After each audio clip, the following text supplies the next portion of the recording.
नमस्कार, निर्माण एएस के प्लेटफॉर्म पे आप सभी लोगों का स्वागत है। मेंस थ्रू एनसीईआरटी इस सीरीज में हम लोग आर्ट एंड कल्चर को कंटिन्यू कर रहे हैं। लास्ट की ही ओर है, जो कि एनसीईआरटी से जो आर्ट एंड कल्चर के टॉपिक्स थे लगभग हम लोग कवर करने की ओर अंतिम दौर में चल रहे हैं। अभी जो क्लास हमारी है, ये आज की जो क्लास है वो बहुत ही इंपॉर्टेंट क्लास होने वाली है, क्योंकि आज जो चित्रकला का एक जो यात्रा था वह राष्ट्रवाद से जुड़ करके और एक जो भारत में, आधुनिक भारत में जो पेंटिंग सिस्टम डेवलप हुई जिसमें कि नेशनलिज्म की भावना थी और जो बंगाल से उठ करके पूरे देश भर में छा गई, आज हम उसकी चर्चा करने वाले हैं। तो ये टॉपिक आर्ट एंड कल्चर में भी कवर होगा और मॉडर्न इंडिया का जो नेशनल फ्रीडम मूवमेंट है इसमें भी यह बहुत ही इंपॉर्टेंट टॉपिक होने वाला है। ठीक है, तो एक प्रश्न के साथ शुरुआत करते हैं। प्रश्न है कि Bengal school of art Bharat में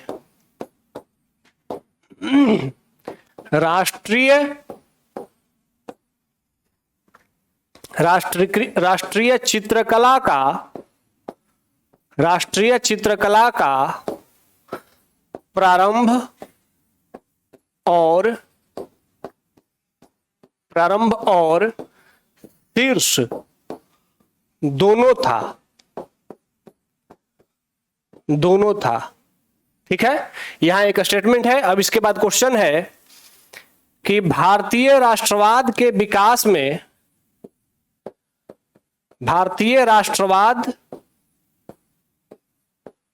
विकास में चित्रकला की भूमिका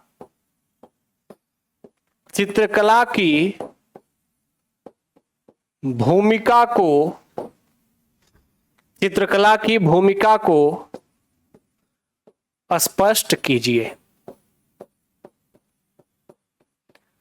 ठीक है, बहुत ही इंपॉर्टेंट टॉपिक ये होने जा रहा है कि बंगाल स्कूल ऑफ आर्ट जो डेवलप हुआ, जो कि शांति निकेतन से केंद्रित हुआ, रविंद्रनाथ टैगोर जी के प्रयासों से शुरू हुआ, वह राष्ट्रीय चित्रकला की ओर, भारत की जो चित्रकला थी या तो वो मध्यकालीन सोच के साथ थी या फिर अंग्रेजों के आने के बाद उसमें ब्रिटिश इनपुट शामिल हो गए, यूरोपियन इनपुट शामिल हो गए, और वह जो भारत की एक मूल भावना थी, जो भारत का आदर्श होता था, जो कि भारत की कला, भारत के समाज के आदर्शों को रिप्रेजेंट करती थी, वह गुम हो गई थी।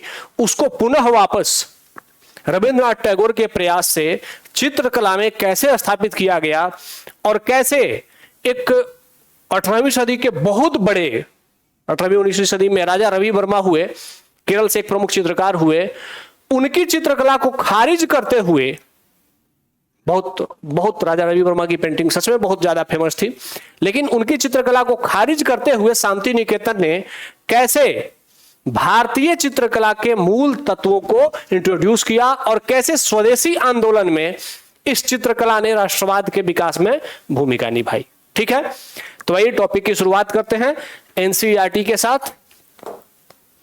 बंगाल स्कूल और सांस्कृतिक राष्ट्रवाद।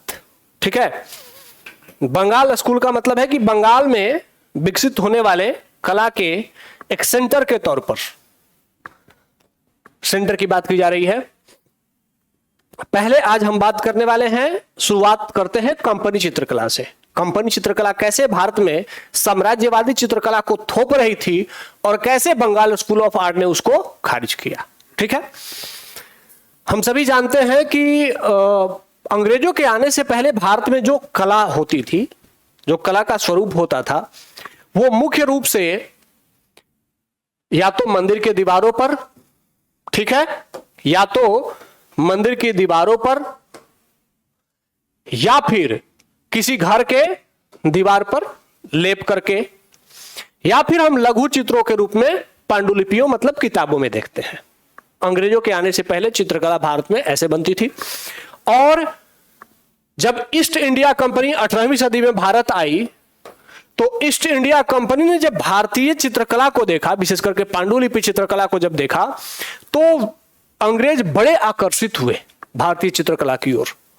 और जब उन्होंने देखा कि भारत के जो कलाकार हैं वे जीव जंतु वनस्पति इनका इतना सटीक और भावनात्मक चित्र बना देते हैं कि चित्रों में सिर्फ चित्रता नहीं रहती है बल्कि भावना भी दिखती है, तो अंग्रेजों को भारतीय चित्रकारों से एक लगाव हुआ, एक जुड़ाव हुआ, और उन्होंने भारत के जो तत्कालीन स्थानीय कलाकार थे, ठीक है, उनको कमीशन पर रखकर, मतलब कि उनको सैलरी पर रखा और फिर उनसे पेंटिंग करवाना शुरू किया अपने लिए। बंगाल के मुर्शिदाबाद, लखनऊ और दिल्ली, ये भारत में चित्रकला के उस समय 3 प्रमुख सेंटर माने जाते थे। तो यहां के जो जो प्रमुख कलाकार थे, अंग्रेजों ने इनको सैलरी पर अपने यहां रख लिया और इनसे पेंटिंग करवा करके और फिर उस पेंटिंग को यूरोप भेजने लगे और साथ ही अपने यहां पर्सनल यूज के लिए अपने दीवारों पे सजाने के लिए रखने लगे। तो भारतीय चित्रकला से अंग्रेज का जो ये प्रभाव रहा, जुड़ाव रहा, वो भारतीय चित्रकला के मूल स्वरूप को देख करके हुआ। लेकिन जैसे ही अंग्रेज भारतीय चित्रकला में इंटर किए, उन्होंने भारतीय चित्रकारों को डायरेक्शन देना शुरू किया कि कैसा चित्र बनाओ, रामायण महाभारत के चित्र छोड़ो, हमें रामायण महाभारत के चित्र नहीं चाहिए, हमें यथार्थ चित्र बनाओ जो वर्तमान में दिख रहा है। वर्तमान में क्या दिख रहा है? बाजार दिख रहा है, बाजार का चित्रण करो। कोई महिला सर पे गठरी लेकर के जा रही है, उसका चित्रण करो। कोई किसान खेती कर रहा है, उसका चित्रण करो, ठीक है। कंपनी के अधिकारी बैठे हुए हैं, उनका चित्रण करो, मेला का चित्रण करो। तो अंग्रेजों के आने के बाद इन्होंने भारत में यथार्थवादी चित्रण करना शुरू कर दिया। आप अगर पीछे क्लास में हम लोगों ने चर्चा किया होगा तो हम लोगों ने चर्चा किया होगा भारत में मूर्ति कला शैली की 2 शैलियों की, जिसमें कि गंधार मूर्ति कला और मथुरा मूर्ति कला शैली की चर्चा करी थी हमने। गंधार मूर्ति कला शैली जो कि यथार्थवादी थी और मथुरा मूर्ति कला शैली जो कि आदर्शवादी थी। आदर्शवादी कहने का सेंस कि उसमें जब बुद्ध को बनाया गया तो उसमें बुद्ध को यह सोच करके बनाया गया कि बुद्ध क्या है? एक सन्यासी है। सन्यासी कैसा होगा? तपस्या कर रहा है, शरीर सूखा होगा, चेहरा प्रसन्नचित होगा, ठीक है। यह सोच करके मथुरा पेंटिंग बनी, तो उसमें बुद्ध को दुबला पतला दिखाया गया। लेकिन गंधार पेंटिंग कला क्या की गई? यथार्थवादी, कि भाई बुद्ध महान है तो उनको खूब सुंदर दिखाओ, इतना सुंदर दिखाओ कि देवता जैसे दिखने लगे। परिणाम क्या हुआ कि भारतीय समाज ने गंधार मूर्तिकला को रिजेक्ट कर दिया और गंधार मूर्तिकला तुरंत समाप्त हो गई, जबकि मथुरा मूर्तिकला जो कि एक आदर्शवादी सोच के साथ आदर्शवादी प्रतिबिंब दिखाती थी, वह आज तक बाद के भारतीय कला में शामिल हो गई। अंग्रेज भी यही गलती कर बैठे। उन्होंने भी चित्रकला का उद्देश्य नहीं समझा। उनके लिए चित्रकला किस बात का एक मतलब था? उनके लिए चित्रकला का मतलब बस यही था कि चित्र बनवाओ, सजावट के लिए घर में रखो, सुंदर दिखना चाहिए। उनका चित्रकला से जुड़ाव नहीं रहा। उनके लिए चित्रकला सिर्फ एक सजावट की वस्तु रही। इसीलिए उन्होंने यथार्थवादी चित्रण करवाया। लेकिन भारत में जो कला थी, भारत में तो कला ही धर्म से प्रेरित होकर के विकसित हुई है। हमारे आदर्श से, जो हमारे राम, कृष्ण, शिव ये आदर्श रहे हैं, ईश्वर रहे हैं, इन ईश्वर से प्रेरित होकर के कला विकसित हुई है। तो हमारे यहां कला भी धर्म के आदर्शों को या समाज के आदर्शों को या नैतिक शिक्षा को लेने के लिए एक माध्यम थी। इसीलिए हम उनको सांस्कृतिक नृत्य कहते हैं, सिर्फ नृत्य नहीं कहते हैं। तो सांस्कृतिक मतलब हमारी संस्कृति का प्रतिनिधित्व करती है। तो संस्कृति के प्रतिनिधित्व, लेकिन अब जब ये यथार्थवादी चित्रण शुरू हो गया, जिसे कि यूरोपीय शैली कहा गया, तो इसमें क्या किया गया? कलाकार तो भारतीय थे और इंस्ट्रक्शन कौन दे रहा था? अंग्रेज। तो उन्होंने अपने यहां जो देखा था भारतीय कलाकारों से वैसा इंस्ट्रक्शन देकर के बनवाने का कोशिश किया। तो भाई भारतीय कलाकार तो भारतीय थे, तो वो यूरोपीय थे नहीं। तो उन्होंने क्या किया कि जब उनके इंस्ट्रक्शन से पेंटिंग तो इन्होंने बना दिया, लेकिन ये भारतीय भाव इनसे छूटा नहीं। तो इसीलिए उन्होंने जो पेंटिंग बनाए वो न तो पूर्ण रूप से यूरोपीय थी और न ही पूर्ण रूप से भारतीय थी। तो दोनों के मिक्सर बन गई। और वो जो मिक्सर कला विकसित हुई उसे कहा गया कंपनी शैली की चित्रकारी या पेंटिंग। ठीक है, तो ये चित्रकला जो थी इसमें ब्रिटेन के लोगों के भाव भी जुड़ गए थे, क्योंकि उनके यहां जो पेंटिंग बनती थी उसका इंस्ट्रक्शन था इसमें, और भारतीय तत्व भी थे। तो इंग्लैंड के या यूरोप के लोगों के लिए यह चित्रकला कैसी थी? एक नई चित्रकला थी जो कि समझ में भी आती थी, क्योंकि उसमें यूरोप के लोगों का इंस्ट्रक्शन शामिल था और भारत की भावना भी उसमें जुड़ी हुई थी, तो कुछ नयापन भी था। तो इसीलिए इंग्लैंड के बाजारों में या यूरोप के बाजारों में यह कंपनी शैली के चित्र की बहुत अधिक डिमांड होने लगी। अब अंग्रेज क्या करने लगे कि इसका एक बिजनेस के तौर पे इसको बढ़ाने का प्रयास करने लगे। उन्होंने भारतीय चित्रकारों को सैलरी पर रखा, उनसे पेंटिंग बनवाई, उनको कुछ अपने लिए रखा, कुछ यूरोप के बाजारों में बेचना भी शुरू कर दिया। ठीक है, अब आते हैं राजा रवि वर्मा।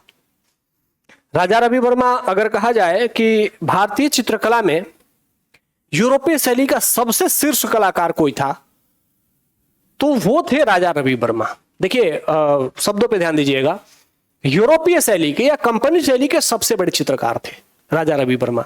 तो इसका मतलब है कि इनके इनपुट में, इनके चित्रों में यूरोपीय तत्व शामिल थे, यूरोपीय इंस्ट्रक्शन शामिल था, भारतीय तत्व भी थे। तो मिक्स शैली के रूप में यह पेंटिंग इनकी विकसित हुई।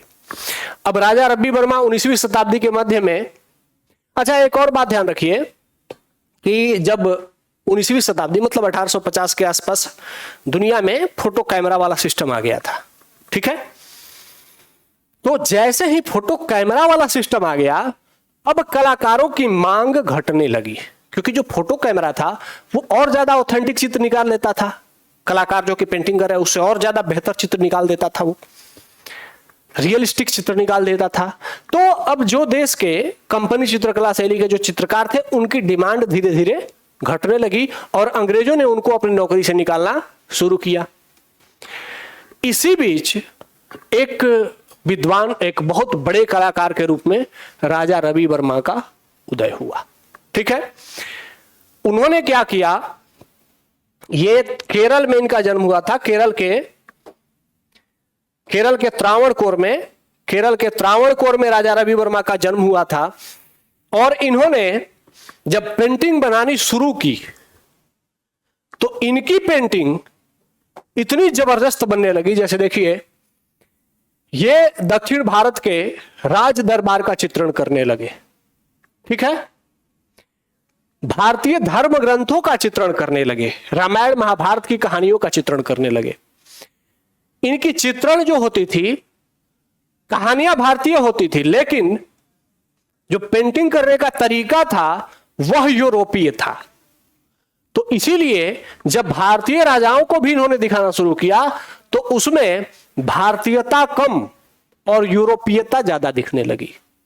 मतलब भारत के राजा को उन्होंने भारत के राजा जैसे जो भारत का शरीर होता है वैसा नहीं दिखा करके यूरोपीय जैसा दिखाना शुरू कर दिया। ठीक है, तो इसका परिणाम क्या हुआ कि काफी लोकप्रिय हो गए, चित्र ऐसे बनाने लगे। इन्होंने रामायण और महाभारत के चित्र बनाए, अनेक धार्मिक ग्रंथों के चित्र बनाए, लेकिन चित्र इतने बेहतर बनने लगे कि पुनः अंग्रेजों का झुकाव, जो कि वो फोटो कैमरा था, उनसे ज्यादा बेहतर चित्र इनके होने लगे। तो अंग्रेजों का झुकाव पुनः इनकी ओर हो गया और फिर से राजा रवि वर्मा, जो कि चित्रकला लगभग नष्ट होने की स्थिति पर पहुंच गई थी उस दौर में, उसको पुनः जीवित करने में सफल रहे। ठीक है, अब यहां पर ध्यान यह रखना है कि 19वीं सदी के अंत तक, 19वीं सदी का अंत मतलब 1885 1880 के बाद, 1880 के बाद भारत में बहुत सारी राष्ट्रवादी संस्थाओं का उदय हुआ। राष्ट्रवाद धीरे धीरे बढ़ने लगा, कांग्रेस जैसी संस्था भी आई। तो इन संस्थाओं के आने के बाद भारत के गांव-गांव में अब अंग्रेजों के विरुद्ध एक राष्ट्रवादी लहर चढ़ने लगी। तो इसीलिए अब चित्रकला में भी एक राष्ट्रवादी सोच आगे बढ़ने लगी और इसके एक प्रणेता के रूप में रविंद्रनाथ टैगोर या रविंद्रनाथ ठाकुर जिसे कहते हैं, उनकी एक बहुत बड़ी भूमिका देखी जाती है।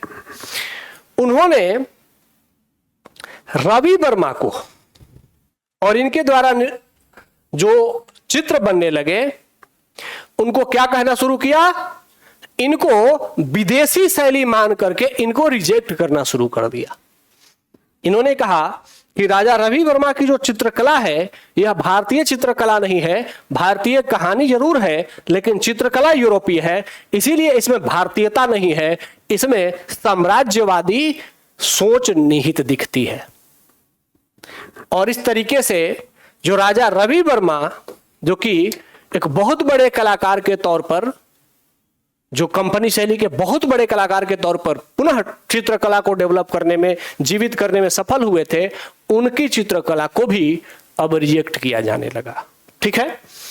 और फिर इसी राष्ट्रवादी सोच के तहत कि नहीं, चित्रकला की शैली भी भारतीय हो, विषय भी भारतीय हो, और इसीलिए एक नया school, Bengal school of art, Bengal school of art की स्थापना हुई। ठीक है। अब यहां तक तो हम लोग समझ गए हैं कि बंगाल स्कूल ऑफ आर्ट की स्थापना क्यों हुई, कंपनी शैली कैसे भारतीय चित्रकला शैली में चेंज लेके आई। हम यह भी जान गए हैं कि क्यों बाद में फिर कंपनी शैली के चित्रकार मरने लगे और उनको खाने के लाले पड़ने लगे। फिर राजा रवि वर्मा कैसे उनमें रिवाइवल लेकर के आए।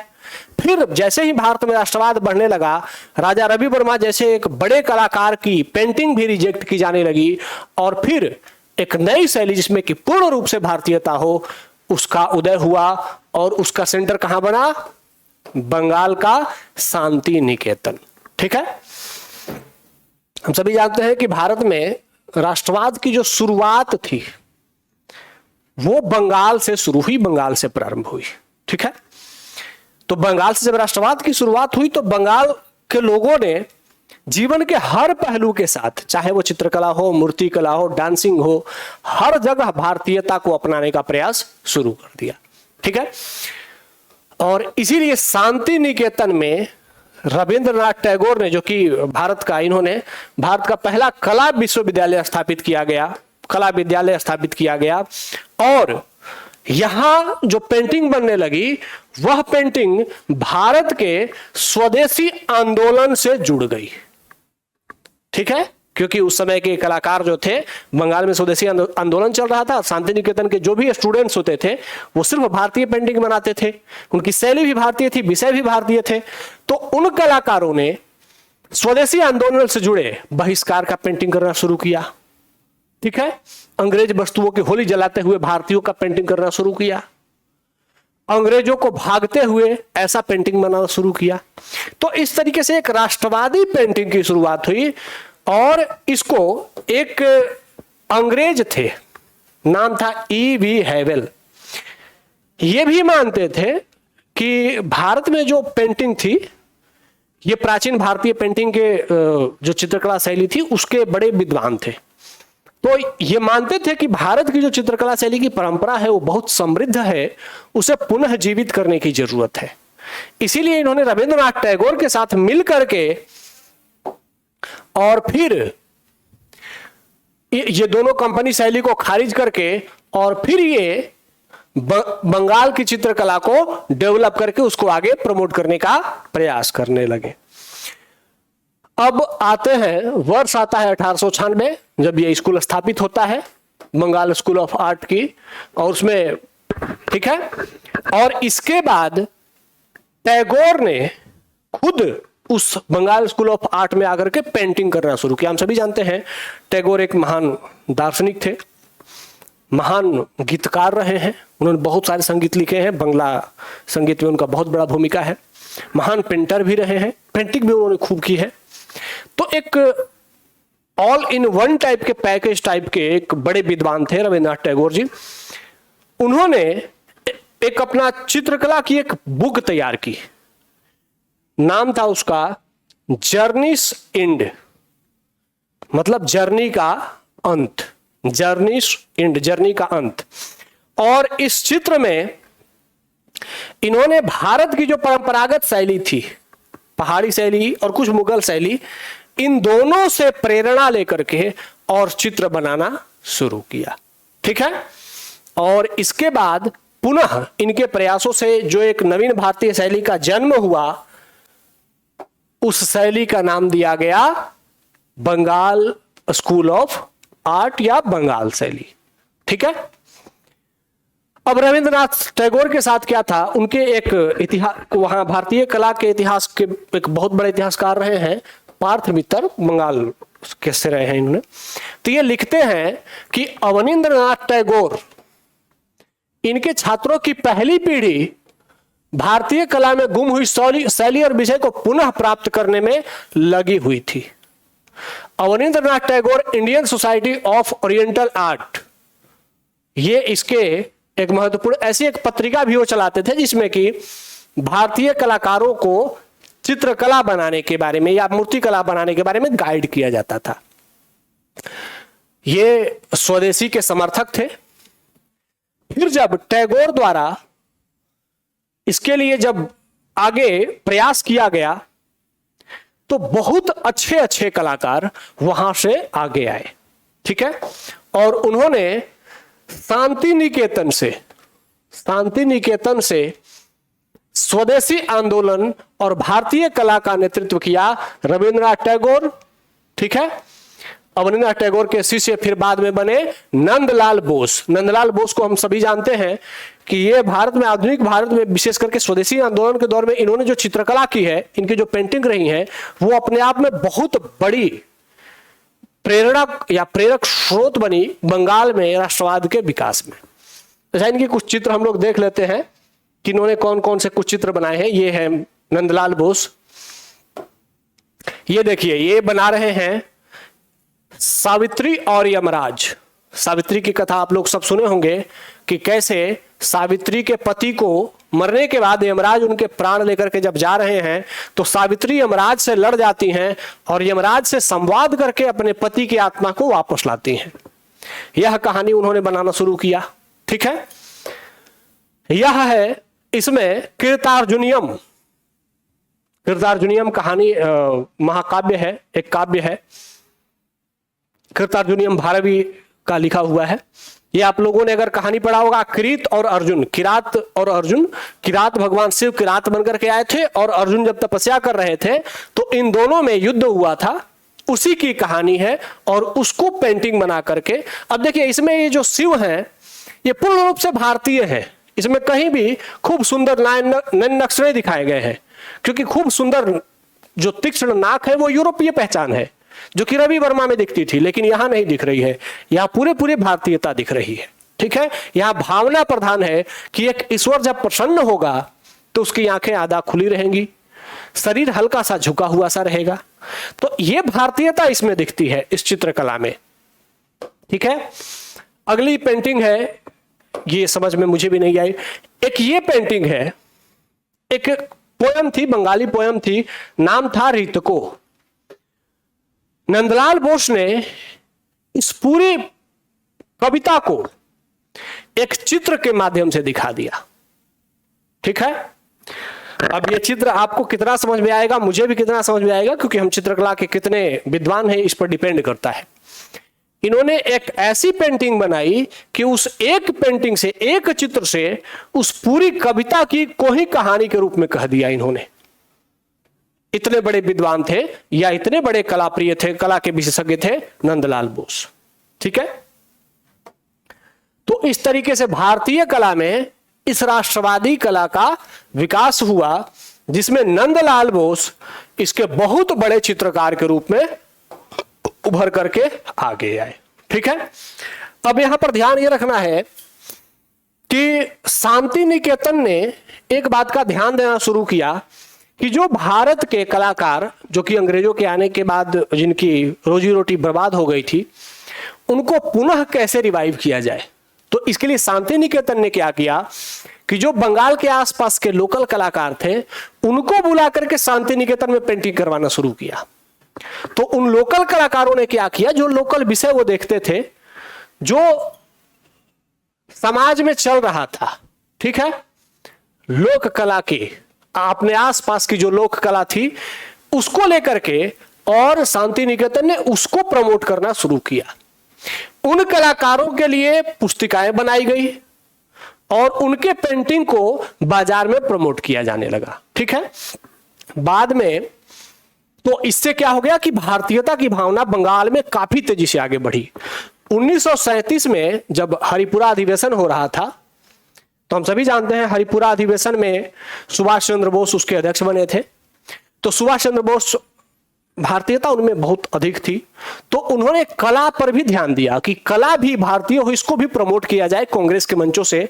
तो उन्होंने जो बंगाल स्कूल ऑफ आर्ट या शांति निकेतन के जो कलाकार थे, विशेष करके जो नंदलाल बोस थे, उनकी पेंटिंग की एक वहां पर एक चित्रशाला लगवाई, और जिसे कि हरिपुरा पोस्टर कहा गया, और वहां पर लोगों को नंदलाल बोस के बने हुए चित्रों को देखने के लिए आमंत्रित किया गया।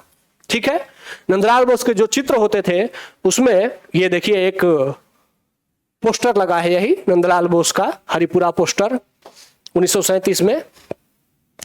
अब इसमें एक संगीतकार ढोल बजाता हुआ, एक किसान खेत को हल से जोतता हुआ, एक महिला दूध मथती हुई, ऐसे चित्र बनाए जाने लगे जिसमें कि भारतीय कहानी, भारतीय विषय और भारतीय मिथक शामिल था। इसमें कहीं से भी यह जो कलाकार है, इसकी शरीर की बनावट देखिए, लग रहा है कि गांव का कोई मेहनतकश किसान है या मेहनतकश व्यक्ति है जो कि ढोल बजा रहा है।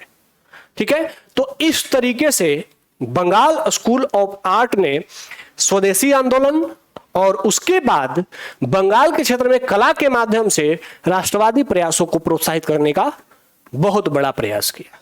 ठीक है, तो हमने जो इतनी चर्चाएं करी, इससे एक बात तो स्पष्ट हो गया कि कला भी राष्ट्रवाद को प्रोत्साहित करने का एक बहुत बड़ा माध्यम बन सकती है। हम सभी जानते हैं अवनींद्रनाथ टैगोर ने आज जो भारत माता की पेंटिंग हम बने हुए देखते हैं, इसमें अवनींद्रनाथ टैगोर की बहुत बड़ी भूमिका है। उन्होंने ही पहली बार भारत माता की पेंटिंग बनाई थी। हालांकि भारत माता शब्द जो है, ये पहली बार स्वामी विवेकानंद जी ने बड़े मंचों पे कहना शुरू किया था। हालांकि जननी जन्मभूमि से स्वर्गादपि गरीयसे, ये तो हमारे प्राचीन काल के परंपरा से है, वेद उपनिषद से है। भगवान राम भी इसको कहते हैं कि जो जननी जन्मभूमि है वह स्वर्ग से भी उत्तम है। लेकिन भारत माता को बड़े मंचों पर आधुनिक काल में विवेकानंद ने प्रमोट किया। तो विवेकानंद जी ने प्रमोट करना शुरू किया। उसके बाद बंगाल से अवनींद्रनाथ टैगोर ने उनको एक पेंटिंग बना करके भारत माता को दुर्गा के रूप में दिखाया, माता दुर्गा के रूप में शेर पर सवार होकर के। तो इस तरीके से बंगाल स्कूल ऑफ आर्ट ने हमें भारत माता की एक इमेज बना दी कि हमारी माता है, शेर पर सवार है, हमें उन माता के लिए लड़ना है। तो इस तरीके से बंगाल स्कूल ऑफ आर्ट से राष्ट्रवादी भी प्रेरित हुए, क्रांतिकारी राष्ट्रवादी भी प्रेरित हुए। ठीक है, आंदोलनकारी राष्ट्रवादी दोनों प्रेरित हुए, और इसीलिए कांग्रेस के अधिवेशन में भी इनके पेंटिंग लगाई गई, और जो बंगाल के क्रांतिकारी थे वे भी शांति निकेतन में जाकर के और वहां से प्रेरणा लेते थे। ठीक है, तो इस तरीके से स्वदेशी आंदोलन के साथ साथ भारतीय राष्ट्रवाद में भी बंगाल स्कूल ऑफ आर्ट की बहुत बड़ी भूमिका रही।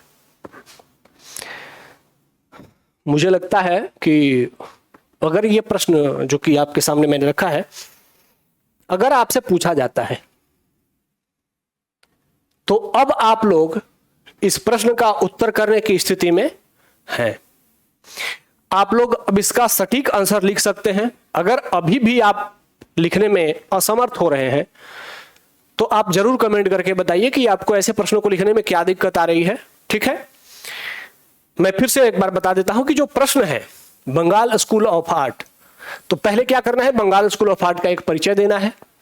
भारत में राष्ट्रीय चित्रकला का प्रारंभ, सिर्फ चर्चा कर देनी है कि राष्ट्रीय चित्रकला का प्रारंभ था।